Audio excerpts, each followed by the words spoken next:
السلام علیکم ورحمۃ اللہ تعالی وبرکاتہ۔ دوستو آپ سب خیریت سے ہوں گے ماشاءاللہ۔ اللہ تعالیٰ آپ کو خواجہ غریب نواز رضی اللہ تعالیٰ عنہ کا صدقہ عطا فرمائے، آمین بجاہ سید المرسلین۔ آج ہم آپ کو کئی سوالوں کے جوابات بتانے والے ہیں، ویڈیو کو لاسٹ تک ضرور سنیں۔ پہلا سوال سنیں، تابوت سکینہ کس چیز کا تھا اور اس کا طول اور عرض کتنا تھا؟ جواب، تابوت سکینہ شمشاد کی لکڑی کا ایک زر اندوز صندوق تھا جس کا طول 3 ہاتھ کا اور عرض 2 ہاتھ کا تھا۔ خزائن العرفان۔ بعض کے مطابق تابوت سکینہ سونے کا ایک تشت تھا جس میں انبیاء کے دل دھوئے جاتے تھے۔ بعض کہتے ہیں کہ اس کا منہ بھی تھا جیسے انسان کا منہ ہوتا ہے، روح بھی تھی اور ہوا بھی، 2 سر تھے 2 پر، اور اس کی دم بھی تھی۔ حضرت وہاب کہتے ہیں کہ مردہ بلی کا سر تھا۔ یہ قول بھی ہے کہ روح تھی خدا کی طرف سے۔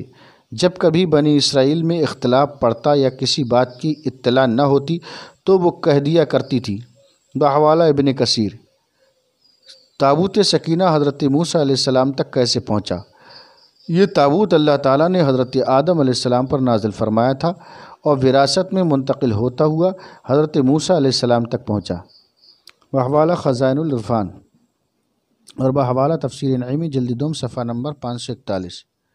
تابوت سکینہ میں کیا کیا چیزیں تھیں؟ جواب، اس تابوت میں تمام انبیاء کرام علیہ السلام کی تصویریں تھیں، ان کے مساکن و مکانات کی تصویریں بھی تھیں، اور آخر میں حضور اکرم صلی اللہ تعالی علیہ وسلم کی تصویر اور آپ کی دولت سرائے اقدس کی تصویر ایک یاقوت سرخ میں تھی کہ حضور بحالت نماز قیام میں ہیں، اور آپ کے گرد آپ کے صحابہ انبیاء علیہ السلام کی یہ تصویریں کسی آدمی کی بنائی ہوئی نہ تھیں بلکہ اللہ تعالیٰ کی طرف سے آئی تھیں۔ بحوالہ تفسیر نعیمی جلد 2 صفحہ نمبر 541۔ حضرت موسیٰ علیہ السلام تابوت سکینہ میں کیا کیا چیز رکھتے تھے؟ بڑی معلوماتی باتیں ہیں پیارے۔ جواب، اس تابوت میں حضرت موسیٰ علیہ السلام توریت بھی رکھتے تھے اور اپنا مخصوص سامان بھی۔ چنانچہ اس تابوت میں الواح توریت کے ٹکڑے بھی تھے، اور حضرت موسیٰ علیہ السلام کا عصا، آپ کے کپڑے اور آپ کی نالین شریف، حضرت ہارون علیہ السلام کا عصا اور عمامہ، اور تھوڑا سا من و سلوہ جو بنی اسرائیل پر نازل ہوتا تھا۔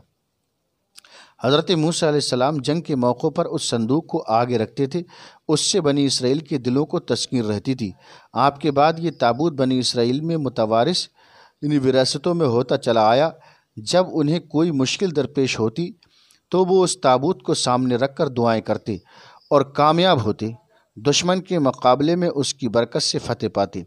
جب بنی اسرائیل کی حالت خراب ہوئی اور ان کی بدعملی بڑھ گئی، ان کے گناہ بڑھ گئے، تو اللہ تعالیٰ نے ان پر عمالقہ کو مسلط کیا، تو وہ ان سے تابوت چھین کر لے گئے اور ان کو نجس گندے مقامات پر رکھا، اس کی بے حرمتی کی۔ ان گستاخیوں کی وجہ سے وہ طرح طرح کے امراض و مصائب میں، مرضوں میں اور مصیبتوں میں مبتلا ہوئے۔ ان کی 5 بستیاں ہلاک ہوئیں، اور انہیں یقین ہوا کہ تابوت کی توہین اور اس کی اہانت کرنے کی بربادی کا یہ باعث ہے، تو انہوں نے تابوت کو ایک بیل گاڑی پر رکھ کر بیلوں کو چھوڑ دیا، اور فرشتے ان کو بنی اسرائیل کے سامنے طالوت کے پاس لائے۔ اس تابوت کا آنا بنی اسرائیل کے لیے طالوت کی بادشاہی کی نشانی قرار دیا گیا تھا۔ بنی اسرائیل یہ دیکھ کر اس کی بادشاہی کے مقر ہوئے اور بے درنگ جہاد کے لیے آمادہ ہو گئے، کیونکہ تابوت پا کر انہیں فتح کا یقین ہو گیا، اور طالوت بنی اسرائیل کو لے کر، جن میں حضرت داؤد علیہ السلام بھی تھے، جالوت کے مقابلے میں نکل پڑے۔ دوستو، بحوالہ خزائن العرفان، پارہ نمبر 2، رکوع نمبر 16۔ اگر آپ کو لگتا ہے کہ ہماری دینی معلومات میں اضافہ ہو چکا ہے، آپ ہمارے چینل پہ اگر نئے ہیں تو ہمارے چینل کو سبسکرائب کریں، لائک کریں، یار دوستوں میں، رشتہ داروں میں شیئر کرنا ہرگز نہ بھولیں۔ خاص طور سے دعاؤں سے نوازتے رہیں۔ السلام علیکم ورحمۃ اللہ تعالی وبرکاتہ۔